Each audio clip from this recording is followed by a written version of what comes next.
اللہ تبارک و تعالی قرآن کریم کے اندر ارشاد فرماتا ہے کل نفس ذائقۃ الموت، کہ ہر نفس کو، ہر جاندار کو موت کا ذائقہ چکھنا ہے۔ دنیا کے اندر کوئی چیز ایسی نہیں جو باقی رہے، ہر چیز کو فنا ہونا ہے، ہر چیز فانی ہے۔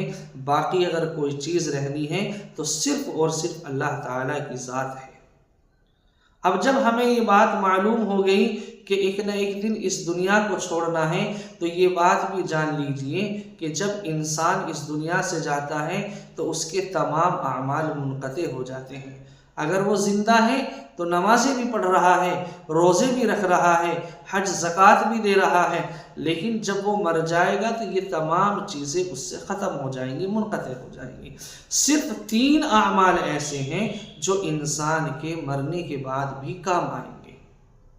ان میں پہلا عمل ہے نیک اولاد۔ آپ اپنی اولاد کو نیک بنائیں، اس کو اچھائیاں سکھائیں، برائیوں سے روکیں، حلال کے بارے میں بتلائیں، قرآن کریم کی تعلیم دیں۔ یہ نیک اولاد آپ کے مرنے کے بعد بھی آپ کے کام آئے گی۔ دوسری چیز ہے صدقہ جاریہ، کسی غریب کی، مسکین کی مدد کر دینا، کہیں پر پانی کا انتظام کر دینا، قرآن کریم کا ہدیہ کر دینا، یہ تمام چیزیں صدقہ جاریہ کے اندر آتی ہیں۔ جب تک دنیا کے اندر یہ رہیں گی، مثلا آپ نے کہیں نل لگوا دیا، اب جب تک وہ نل چلتا رہے گا، جب تک لوگ اس سے سیراب ہوتے رہیں گے، اس کا فائدہ آپ کو حاصل ہوتا رہے گا۔ اور تیسری چیز ہے علم نافع۔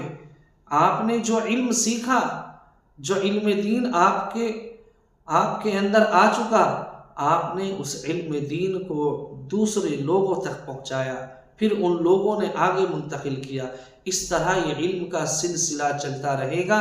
آپ اس دنیا سے بھلے ہی چلے گئے ہوں، لیکن یہ علم نافع آپ کو اس دنیا سے جانے کے بعد بھی فائدہ اٹھاتے رہیں گے آپ اس سے، اور اس کا ثواب آپ کو حاصل ہوتا رہے گا۔